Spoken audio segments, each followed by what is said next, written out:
porque iba a pasar ya a simetría planar y de Gauss. Pero hay dos cosas que podemos comentar de la simetría cilíndrica. Primero, antes que... Dos cuestiones. Una, proponeros no solo lo que os acabo de decir hace un momento, de que comprobéis cómo es el campo eléctrico para una distribución superficial cilíndrica infinita de carga uniforme, sino también pensemos un segundo si el siguiente problema también tiene simetría o no. Tenemos un cilindro infinito, hasta el infinito, ¿no?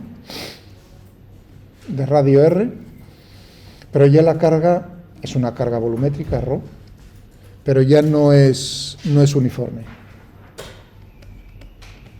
No es constante. Este es el eje del cilindro.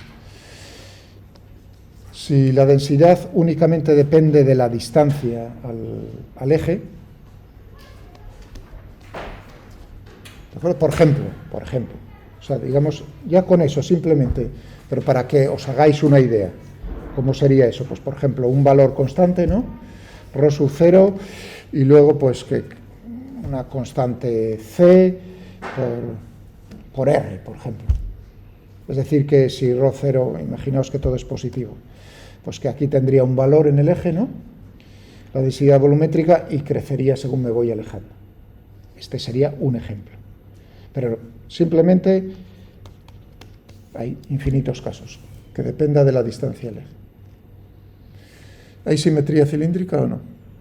Sí, no cambia. Fijaos que se hace un poco más difícil el problema.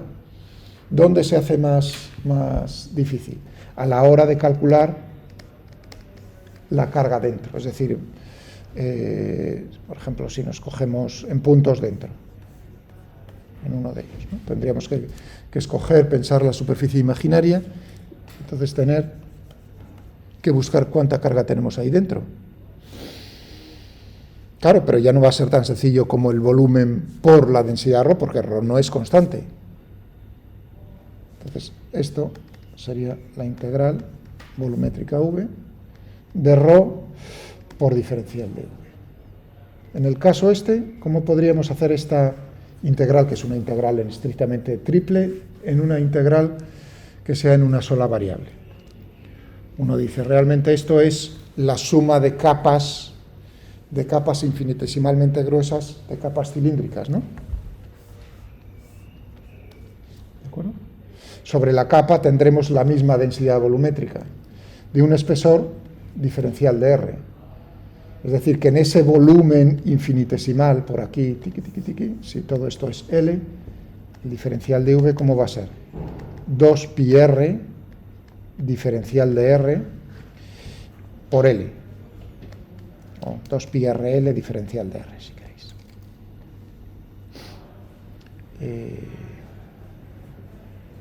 Exacto. La carga, entonces, diferencial de Q será 2πr L diferencial de R por ρ. Es decir, que tendríamos aquí que Q dentro sería la integral de 2πr L diferencial de R ρ entre R igual a 0 y un R igual a, depende de cuánto cojas. ¿De acuerdo?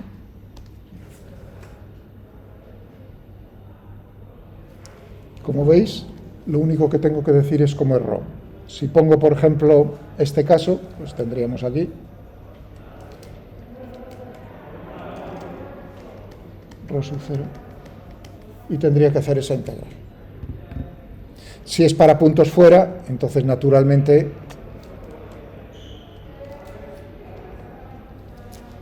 tendríamos el R mayúscula correspondiente a este. ¿Vale? O sea que habría que hacer una integral más. Vale, pensadlo un segundo. Esto un aspecto en la simetría cilíndrica también, y otro, que era lo que estábamos comentando un compañero vuestro y yo, Vamos a pensar un poco lo que comenté el día pasado acerca del potencial y el campo eléctrico. Con distribuciones de carga, cuando hacíamos el dipolo, el cuadrupolo, con cargas puntuales, ¿no? Y queríamos ver cómo era el campo visto a distancias grandes. Decíamos, ¿no? Podríamos, basándonos en hacer desarrollos en serie, podíamos hacer desarrollos en serie de las componentes del campo eléctrico, o bien decir, voy a ver cómo es el potencial eléctrico, hago el desarrollo en serie y luego, cuando lo tenga, miro cómo es el campo haciendo menos el gradiente del potencial. Eso es muy cómodo. Pero hice una advertencia. Ese camino lo podemos seguir únicamente si las distribuciones de carga estaban constreñidas en el espacio, o sea, distribuciones finitas de carga, por así decirlo, que no están en el infinito. ¿Por qué? Porque nosotros hacíamos una suposición cuando seguíamos ese camino, que era tomar un nivel de referencia en el potencial en el infinito. Decíamos, phi potencial igual a 0 en el infinito. Pero este infinito, ¿qué es? Infinitamente alejado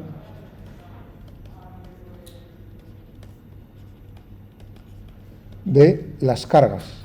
Claro, y ahora viene el momento de decir, oye, ¿por qué no podríamos haber hecho lo mismo en este caso, en el caso de una distribución, una recta infinita de carga, ¿no? Uniforme? Podríamos haber seguido ese camino.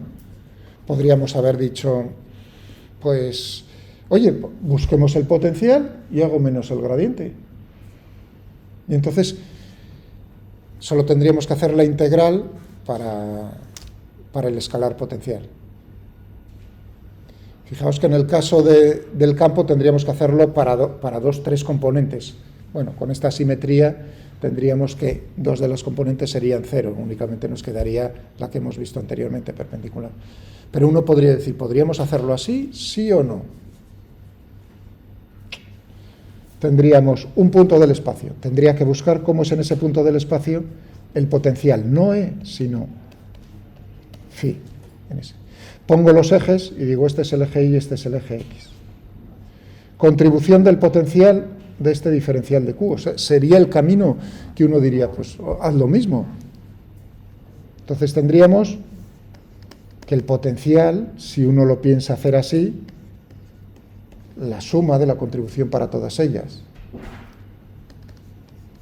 El potencial debido a una carga puntual, 1 dividido por 4pi epsilon sub 0, el valor de la carga, diferencial de Q, e inversamente proporcional a la distancia R.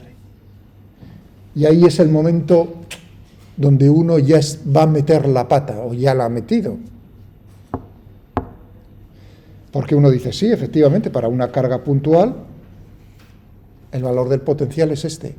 Pero teniendo en cuenta que estás suponiendo que el potencial es 0 en el infinito. Ya, pero resulta que tienes cargas en el infinito. Y lo que os propongo, lo mismo que el Purcell, es, intentad esto. Es decir, suponed que, oye, me da igual, voy a hacer esa integral. El diferencial de Q sigue siendo lo mismo que antes. Lambda, diferencial de X, R sigue siendo lo mismo que antes. Es decir, que tenemos las mismas variables que antes. Y hacéis la integral. Y lo que debéis comprobar es que esta integral diverge, es decir, que tiende a infinito. Fijaos que aquí los límites, uno coge desde un punto hasta otro punto para los ángulos, ¿no? Y lo va haciendo cada vez más grande. Anda, resulta que esto tiende a infinito. Para este punto, ¿eh? No es que esté infinitamente alejado ni nada, para un punto de coordenadas 0i. Y uno dice, ¿cómo es posible? ¿Cómo? ¿No? Tiene que ser finito, porque si no, ¿cómo voy a hacer el menos el gradiente? Ahí tenéis el error. ¿De acuerdo? Si lo podríamos hacer, ningún problema, si el segmento es finito. Pero si el segmento es infinito, eso es lo curioso, que podríamos hallar el campo eléctrico de un segmento recto de carga, de longitud determinada, hallando primero cómo es el potencial y luego menos el gradiente. Ningún problema, eso es correcto totalmente. Y uno dice, bueno, ya que tienes eso, pues amplía el segmento y tiende los límites al infinito. ¿Y qué es lo que comprueba uno, para su sorpresa? Que el potencial y el campo pues se van al carajo. Y uno dice, contradicción, ¿no? ¿Cómo es posible que ocurra eso? Y eso es lo que os estoy llamando la atención, que eso solo es válido, lo que estamos haciendo ahí, si la carga está restringida en el espacio. Para distribuciones infinitas, para distribuciones infinitas no nos queda más remedio entonces que hacer lo que hemos hecho hoy. O bien Gauss, o bien integración a palo seco. Por cierto, otra cosa que tenéis que pensar, lo hice para las esferas. ¿Recordáis? Nos preguntábamos cómo era el potencial en el centro de la esfera, si era una superficie, una esfera maciza. Aquí, proponeros lo mismo. Determinad cómo es la diferencia de potencial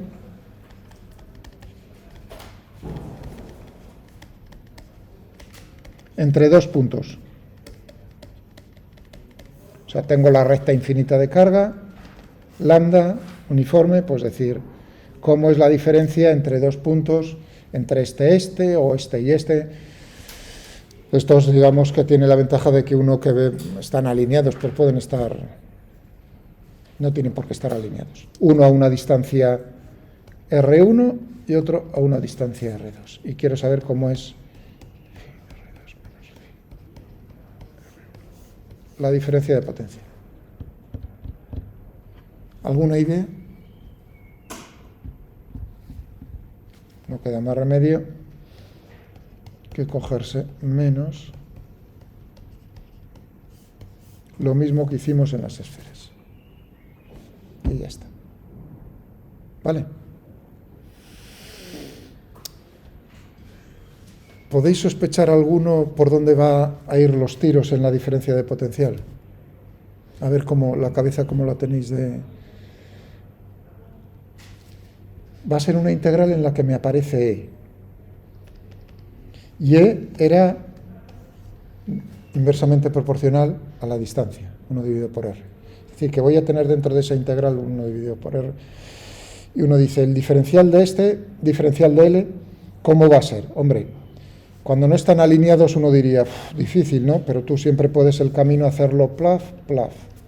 Es decir, que al final lo que vamos a tener aquí, que este diferencial de L se va a transformar en un diferencial de R. ¿Y cómo sería la integral de esto? Un logaritmo neperiano.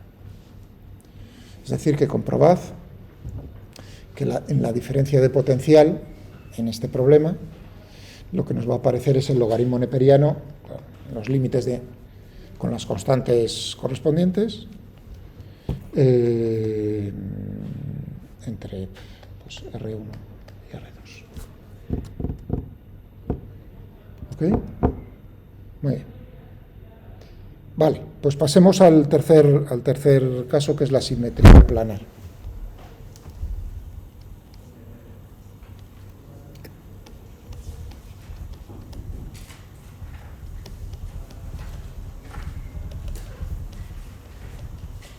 Recuerdo, lo tenéis tanto en... ¿Veis? El punto 1.13, lo que habíamos comentado, estamos viendo aquí, lo tenéis en el Purcell, o bien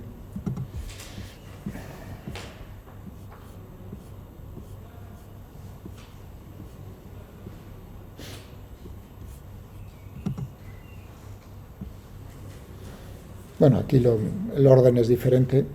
Aquí tiene primero la simetría cilíndrica en los PDFs, luego la planar y luego la esférica. No pasa nada. O sea que estamos en este punto.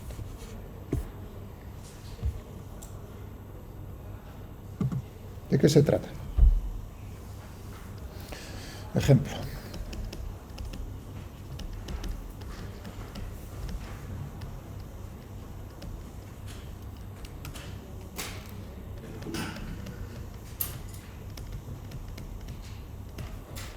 No es el único ejemplo, ¿eh? No es el único ejemplo. La simetría planar la podemos también tener en distribuciones volumétricas de carga, o también en distribuciones superficiales. Bueno, en distribuciones superficiales es lo que estoy haciendo yo aquí. Por ejemplo, en uno de los problemas del MIT que tenéis ahí en Moodle, precisamente trata de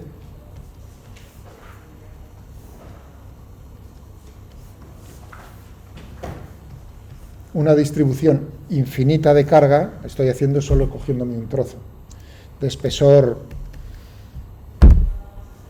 D y va al infinito en todas las direcciones sobre un plano.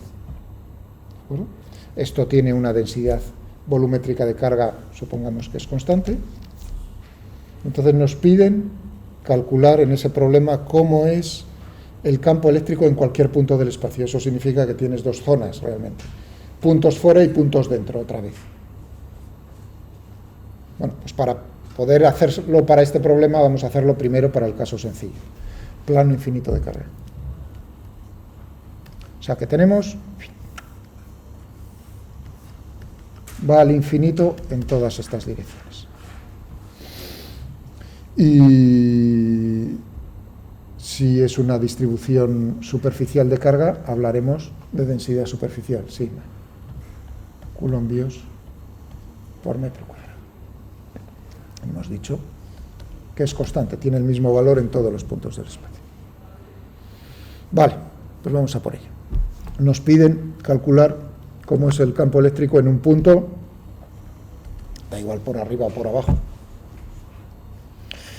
a una distancia del plano que sea una distancia z, vamos a suponer que se encuentra sobre el plano XY, a una distancia z. El eje z es perpendicular al plano. ¿De acuerdo? Muy bien, vamos a por ello. Simetría. A ver, ¿qué dirección tendrá qué dirección tendrá el campo eléctrico en cualquier punto? Otra vez el mismo juego.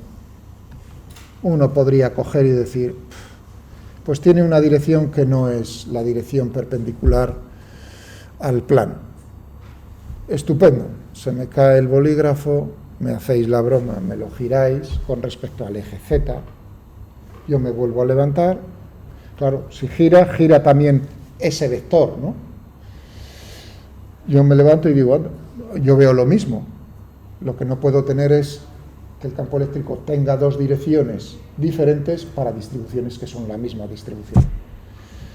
Salvo, naturalmente, que el campo eléctrico tenga la dirección perpendicular al plano, porque entonces cualquier giro no hace cambiar el vector.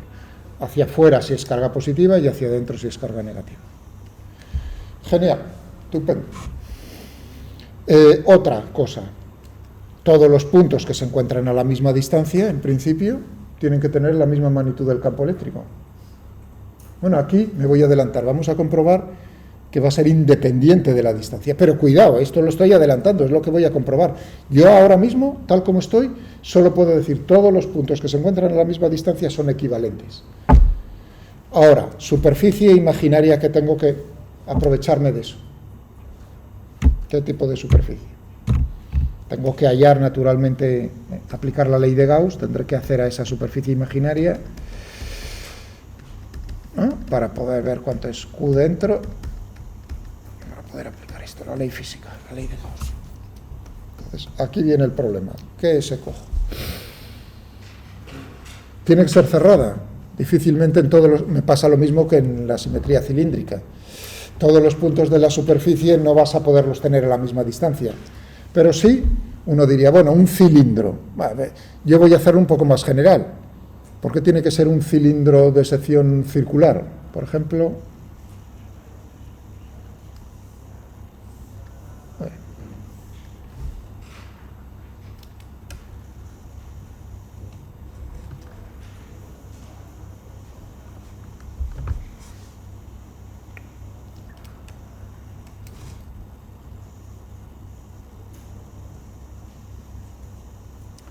que las bases sean irregulares. Eso sí. de área A, de área E, que sean paralelas al plano de carga. Es decir, que aquí tendríamos, digamos, la carga que hay dentro va a corresponder a eso. No tiene por qué ser circular. Eso sí, lo que estoy cogiendo es que las bases de ese tubo, ¿no?, de bases irregulares, sean paralelas al plano de carga, de área A cada uno de ellos. Y otra cosa importante, las bases tienen que estar a la misma distancia del plano. Porque si una está más cerca y la otra más lejos, yo no puedo decir que el campo aquí y aquí sea el mismo en esos puntos, únicamente si se encuentran a la misma distancia. Muy bien, pues vamos a ver, a calcularnos esto. Tendremos, a través de la superficie lateral, fijaos que las paredes son perpendiculares al plano,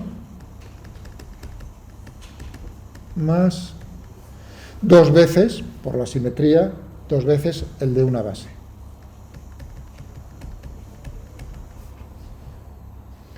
A través de la pared lateral, 0, ya que E es perpendicular a diferencial de S. Diferencial de S, por lo tanto, únicamente tendremos 2 veces esto. 2 veces. ¿Qué tenemos ahí? E, módulo de uno, módulo del otro, por el coseno tiene la misma dirección, pues tendremos que la integral será 2 veces E por A. Y ahora, la ley física. Esto tiene que ser proporcional a la carga dentro. Tengo que sigma por el área. Esa es la carga que tengo encerrada dentro. Dividido por epsilon sub 0. Es decir, que la magnitud del campo será sigma dividido por 2 epsilon sub 0. La magnitud. Pero es un vector, por lo tanto habrá que ponerlo bien.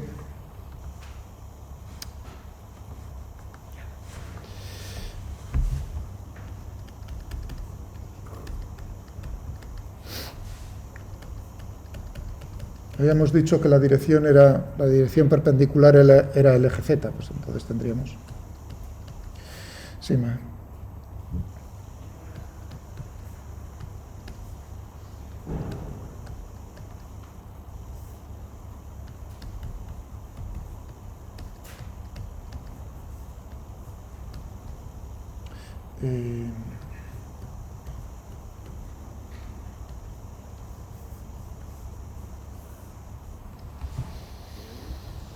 ¿de acuerdo?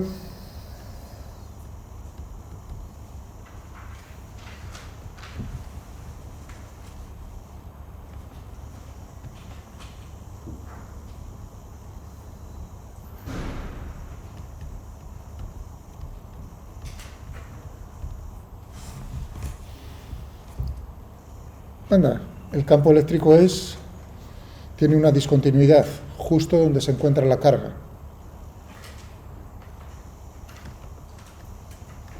¿Cuánto vale la discontinuidad?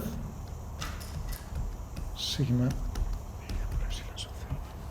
Otra vez nos encontramos con esto. Y lo voy a demostrar, o sea, lo estamos viendo para 3 casos particulares. Esfera, cilindro, un plano, pero lo vamos a demostrar que es cierto para cualquier superficie, por muy curva que sea. Pero antes de eso, antes de hacer eso, ¿alguna duda? Ahora lo vamos a hacer por integración. Es decir, llegar al mismo resultado por integración.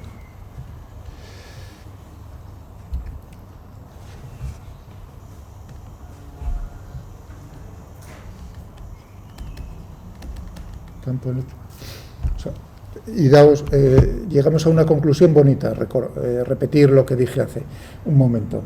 Anda, resulta que el campo eléctrico en todos los puntos del espacio tiene la misma magnitud. Curioso, ¿no? Da igual que te encuentres cerca que te encuentres muy lejos. Eso tiene una razón que no quiero, porque si no, entonces no avanzo nada. Si uno lo piensa,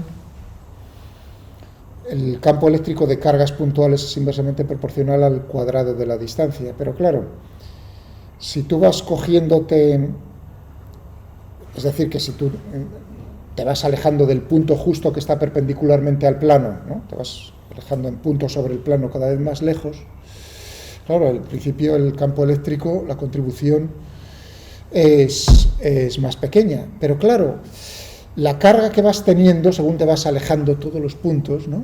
Va creciendo porque tienes como un círculo mayor de espesor infinitesimal. Cada vez el área va siendo más grande y ese área va a ser precisamente proporcional al cuadrado de la distancia también, lo cual lo comido por lo servido y queda constante. Es decir, esa explicación que he dicho yo ahora en unos segundos la tenéis en el curso. Seguro que lo habéis visto ya. Lo está muy bien, es un libro, vamos, precioso. Está lleno de estas cosas. Que uno dice, me aprendo de memoria la ley de Coulomb y ya está. No, hombre, eso no es así. Vamos a ver, campo eléctrico por integración.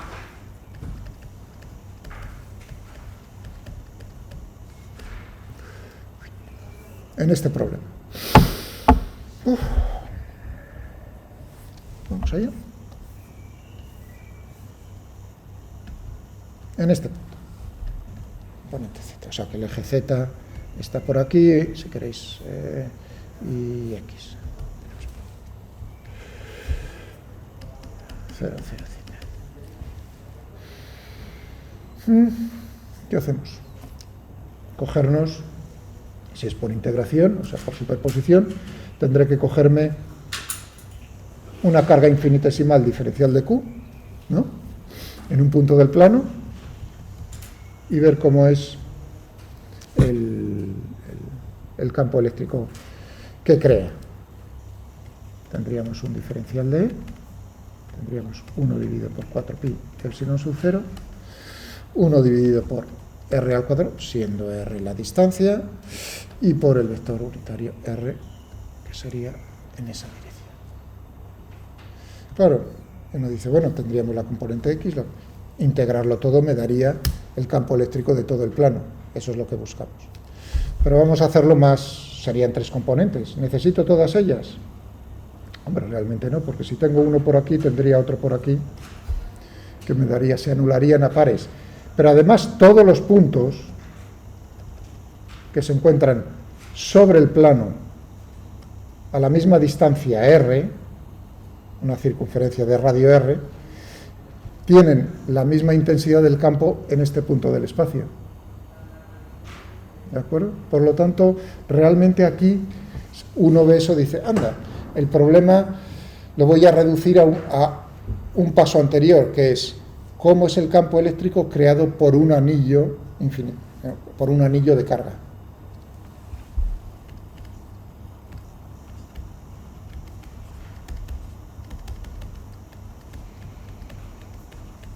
Por un anillo de carga en puntos, únicamente en puntos sobre el eje del anillo.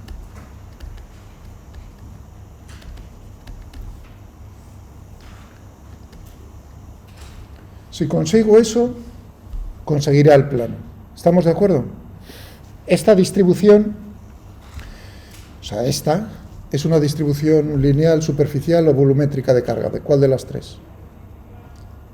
Vamos a cogernos aquí radial. ¿Perdón? No. Fíjate que es un alambre, es lineal.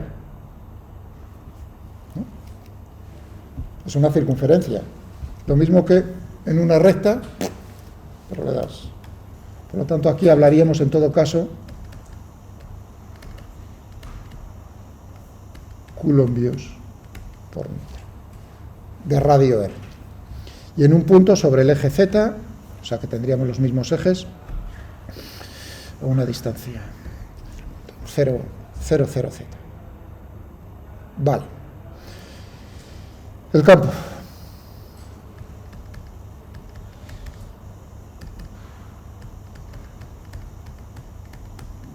la componente x y la componente y serán 0.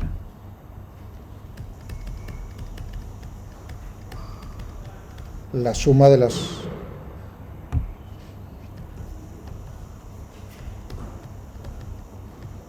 epsilon sub 0, tengo aquí un diferencial de q. Diferencial de q dividido por r al cuadrado.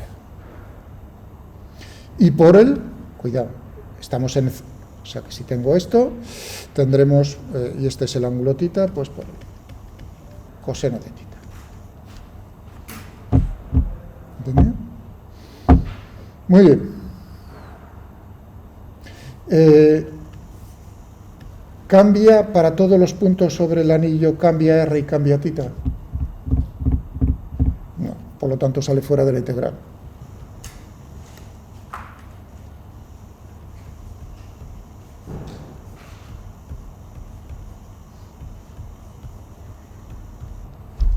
Para todo el anillo. Y eso es la carga total del anillo.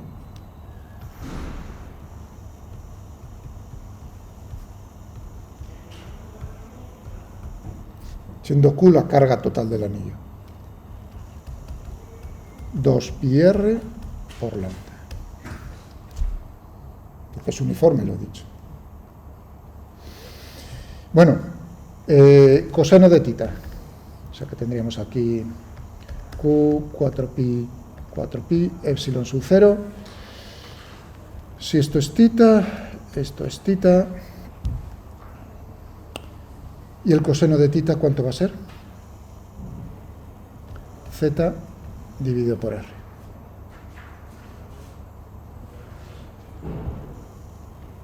Y este R, naturalmente, es R mayúscula.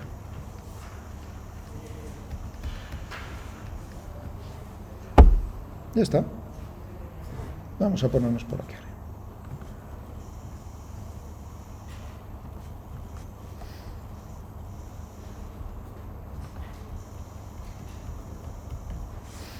Tendremos Q,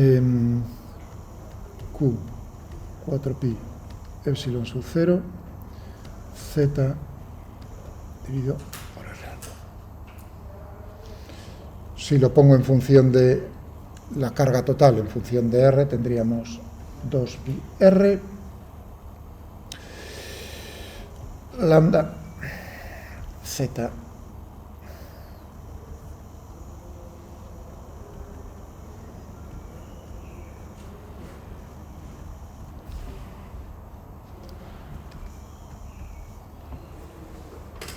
dos pi lambda z dividido por 4pi epsilon sub 0, bueno, 2pi, 4pi, lo podéis, tenemos pi, ¿no? 2. Lambda z dividido por 2 epsilon sub 0, r.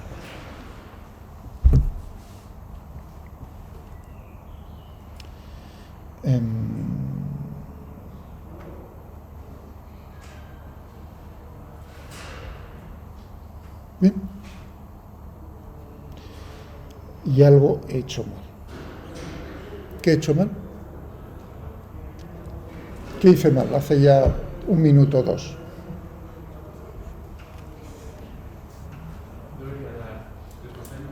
No. Aquí. Vamos a rehacerlo, que eso lo hice mal. Teníamos r al cuadrado. Vamos a cogernos todo esto.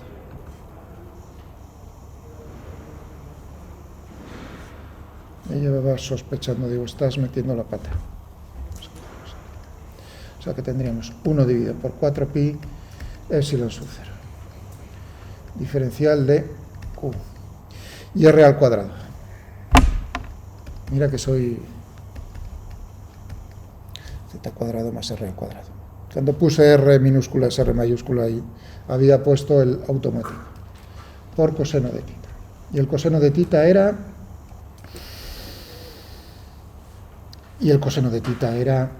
era z dividido por r. Y r es z cuadrado más r al cuadrado elevado a 1 medio.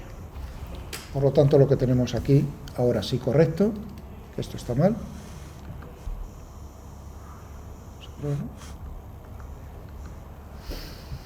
Tendríamos 1 dividido por 4pi epsilon sub 0. Ahora sí, esto sí sale fuera de la integral. Tendríamos z dividido por z al cuadrado más r al cuadrado dividido a 3 medios por la carga total.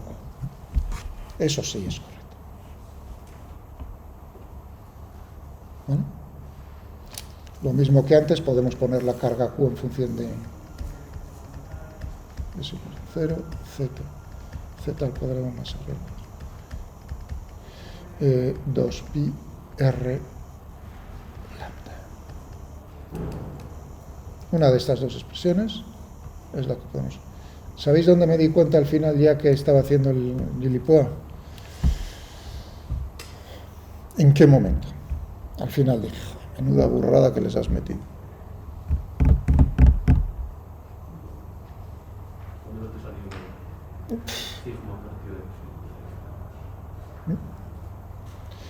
Eso es todavía peor que lo que hice yo. Porque si estoy hablando de lambda, no me hables de sigma. Si hablo de una distribución lineal de carga, no me vas a hablar de una distribución superficial de carga. ¿Entendéis lo que quiero decir? Ahí ya es poner la mente, ya yo la había puesto bastante en blanco, pero con eso ya es, digamos, algo, que ese era el momento, dije, qué pena que no hayan hecho sangre de mí en ese instante. ¿En qué? Que la expresión que tenía, que borré aquí arriba, fijaos que si yo me alejo mucho, o sea que z crece, ¿no? ¿Cómo veo yo ese anillo de carga?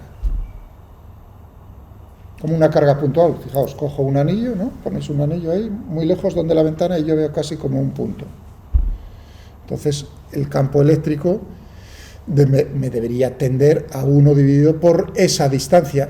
Debería tender a la inversa de z al cuadrado. ¿Sí o no? Y en esa expresión que tenía ahí, ni por asomo. Tenía z en el numerador, creo, si no me equivoco. Y en el denominador ningún z. Una burrada de tal calibre. Oye, Miguel, pero claro, si tú te alejas no lo verías como una carga puntual, por lo tanto inversamente proporcional al cuadrado de la distancia, es decir, inversamente proporcional al cuadrado de z. En esa expresión no te sale. Eso es lo que quería decir. ¿De acuerdo? Bien. Ahora sí, en esta sí que no sale. Si z lo hago mucho mayor que r, si z, vamos a comprobarlo. Si z lo hago mucho mayor que r, toda esta expresión es aproximadamente z al cuadrado elevado a 3 medios, es decir, z al cubo, pero z en el numerador, 1 dividido por z al cuadrado.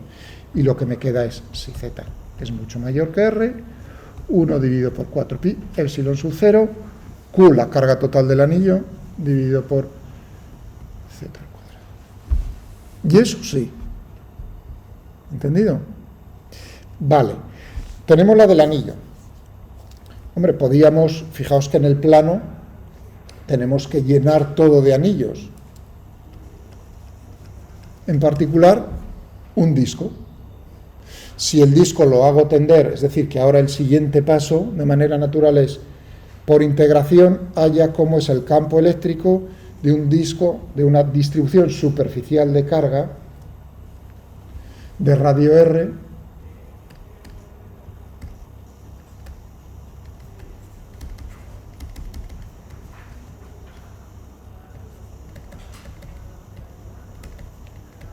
uniforme de carga eléctrica.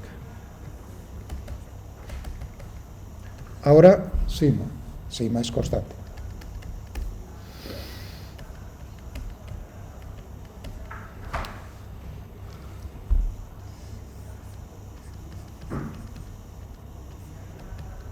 ¿En qué puntos? Bueno, en los que me interesa, en puntos sobre el eje del disco.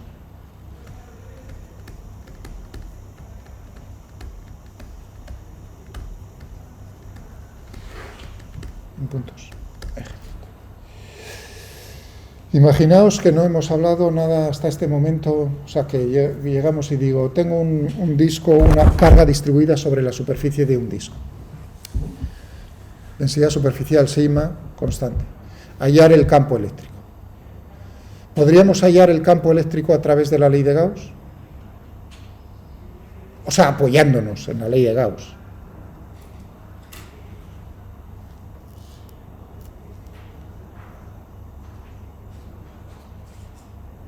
Sí, os estoy haciendo la pregunta, ¿sí o no? ¿Qué crees?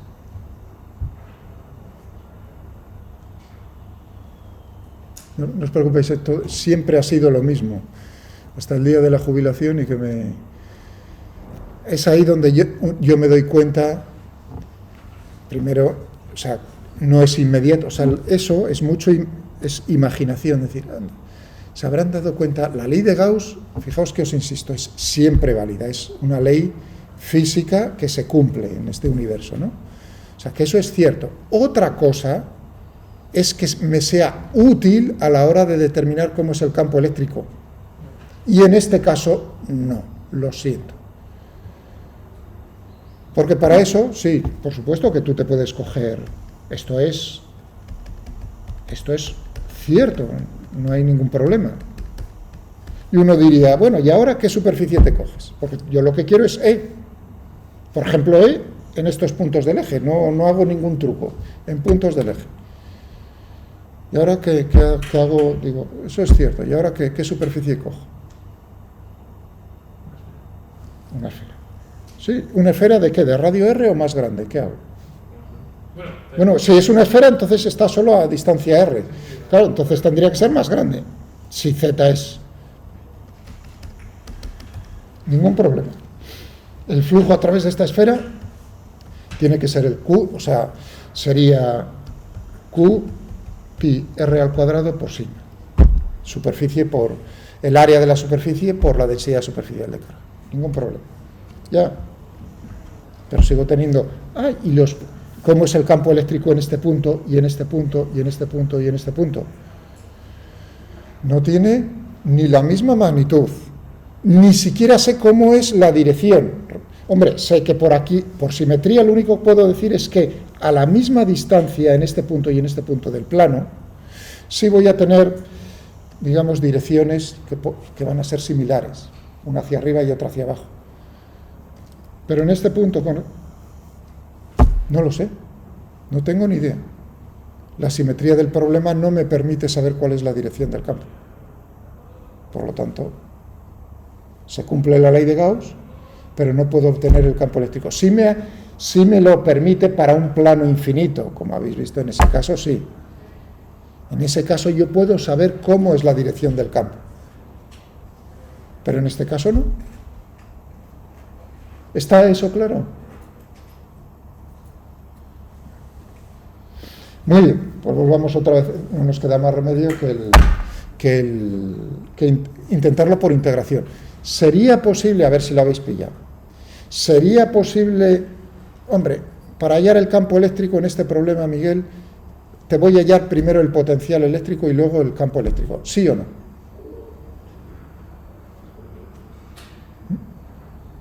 Respuesta, sí, no hay ningún problema, porque el disco es finito, por lo tanto, tú siempre puedes decir en un punto infinitamente alejado, phi es igual a 0. No hay ningún problema. Se puede hacer. De hecho, lo tenéis en uno de los archivos del Moodle, de esa manera. Pero bueno, vamos a ir por el campo eléctrico, no por el potencial. Intentadlo por el potencial, si queréis, para puntos sobre el eje. No hay ningún problema. O sea, no, si no, el problema se complica ahí bastante, para puntos fuera del eje. Vale.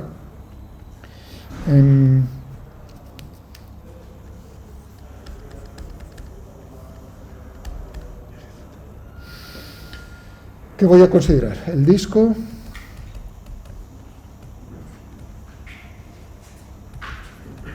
suma de anillos, es decir, concéntricos, por supuesto. ¿Cómo era? Eso quiere decir que el campo eléctrico del disco va a ser de los anillos, la suma, la integral. ¿Cómo es el campo eléctrico de un anillo sobre puntos del eje?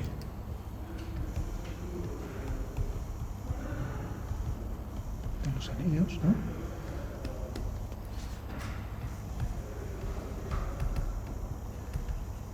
De un anillo. ¿Qué teníamos? En función de la carga del anillo. 1 dividido por 4pi epsilon sub 0, si no me equivoco. Q. Z cuadrado más R al cuadrado elevado a 3 medios. Si no me equivoco era eso. ¿De acuerdo? Vale, muy bien, pero aquí el Q, claro, habrá que... es la carga correspondiente al anillo, es decir, el diferencial de Q, de ese anillo. ¿Y cuánto vale la carga infinitesimal correspondiente a un anillo de espesor, amigo, diferencial de R? Es decir, que si lo vemos desde arriba, ¿no? Lo que estoy dibujando es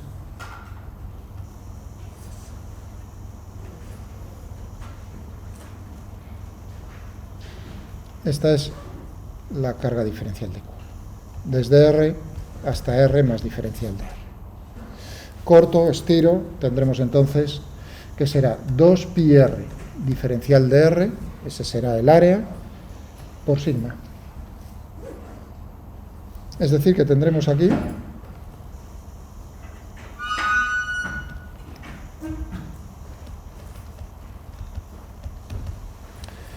hasta luego, 2πr diferencial de R, sigma, z, dividido por 4pi epsilon sub 0, z cuadrado más R, cuidado, el R corresponde a este R, R al cuadrado elevado a 3 medios. Para todo el disco será integrar. Integrar sobre R, claro. Muy bien, el 2pi, un 2, y lo que me queda es, y así lo dejamos aquí, hasta el miércoles. Vamos a ver, tendríamos entonces disco, la componente z, sigma, y z sale fuera, 2 epsilon sub 0, y dentro de la integral me queda R, diferencial de R, dividido por z al cuadrado más R al cuadrado elevado a 3 medios. Límites de integración, desde R igual a R, R igual a R mayúsculo. Continuará.